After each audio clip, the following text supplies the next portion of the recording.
MyPillow claims that he has new evidence of electoral shenanigans, which means it's time for another episode of Pillow Talk.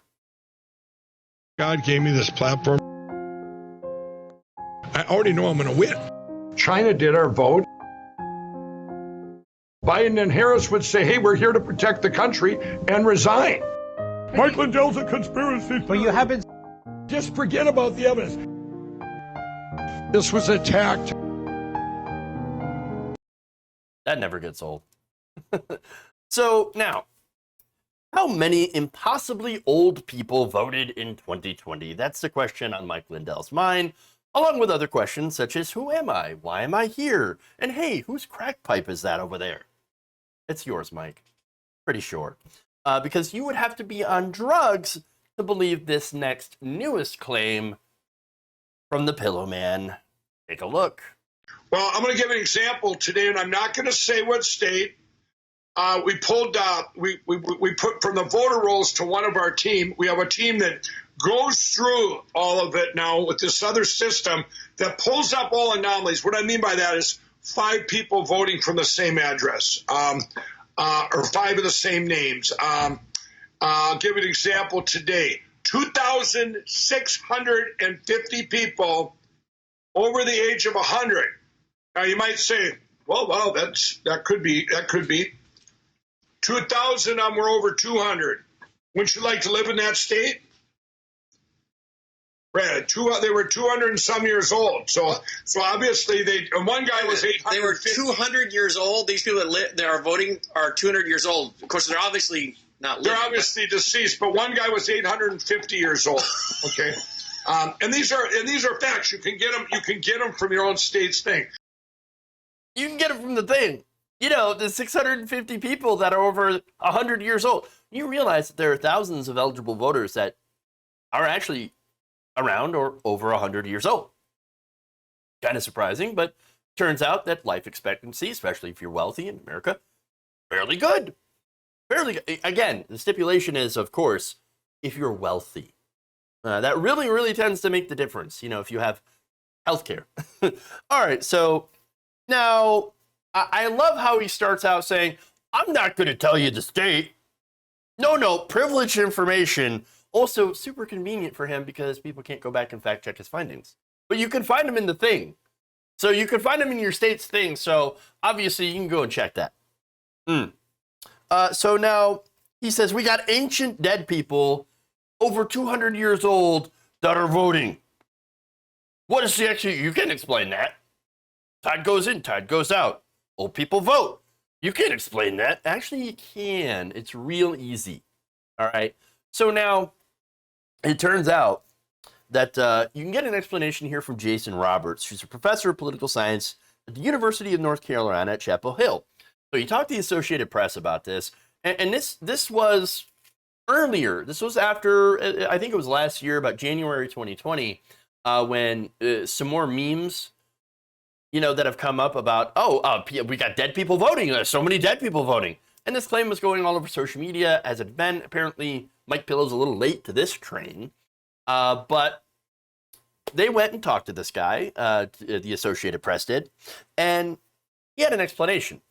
This explanation is that some states have a default year of birth that they entered for registrations that either lacked a year of birth on the old paper forms when voter registration was moved from paper to computer. So, for example, there are people still alive that were born in the 1950s, 1960s, before all this stuff got digitized. All right. And so now you got to move all those paper records over to the computers because now, you know, we have all those computer databases of voters. And so sometimes when you move those things over, you have missing data or you have errors that are inputs, or I should say inputting errors. And so that can mess up the dates. And it defaults to 1/1/1800. And that's what happens. And so now he explains that those never get updated. And as time goes on, the voters with this issue look older, whether they are or not.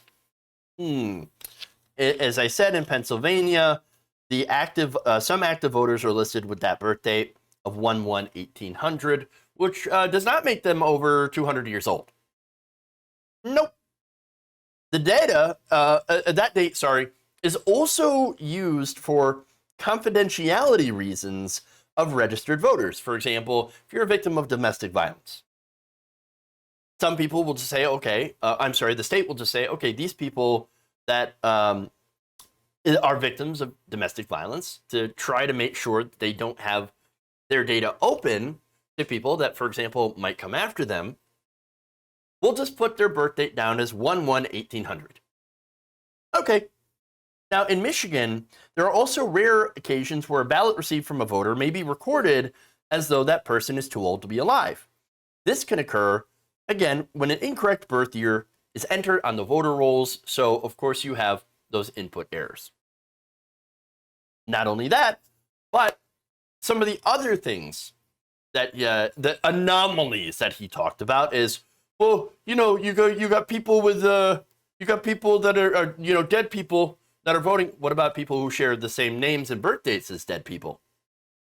That does happen. There are 7 billion people on this planet. There are 330 million people in this country. The odds are pretty good that you might have some repeat names, first and last. For example, some of the most popular names in the country are John Smith, James Johnson, William Smith, Robert Johnson, James Smith, etc., etc., etc. And yes, these are super common names. And not only that, but some of these birthdays, one John Smith might share another, a birthday with another John Smith from like California or something. And they'll be maybe 20, 30 years apart. But oh my God, here we go. We got 2 John Smiths with the same birthday in different states. Must be fraud. Must be fraud. Or not. Again, this whole thing is not evidence of fraud. This whole claim already went to court in Pennsylvania, and it bombed. It bombed. In fact, in court, this is according to the Office of the Attorney General, Pennsylvania, the court found no deficiency in how Pennsylvania maintains its voter rolls, and there's currently no proof provided that any deceased person has voted in the 2020 election. That's it. Oops. So now finally, the most ridiculous claim here is that you had like Methuselah or something voting. The guy who's 850 years old. Now, I shouldn't have to explain why this is impossible. And yet, it's impossible because, you see, that person would have to have been born in 1170 AD. I'm pretty sure the United States did not exist back in 1170 AD. Okay? I mean, based on the fact that 1776 is later than 1170 AD. But hey, you know what? Keep huffing the copium, Mr. Pillow. I hear it's good shit. So one last thing. Let's go back to the other claim here, right? So one of the other anomalies that he had mentioned in that little rant is the fact that, we got 5 registered voters at one address. Has he ever heard of roommates?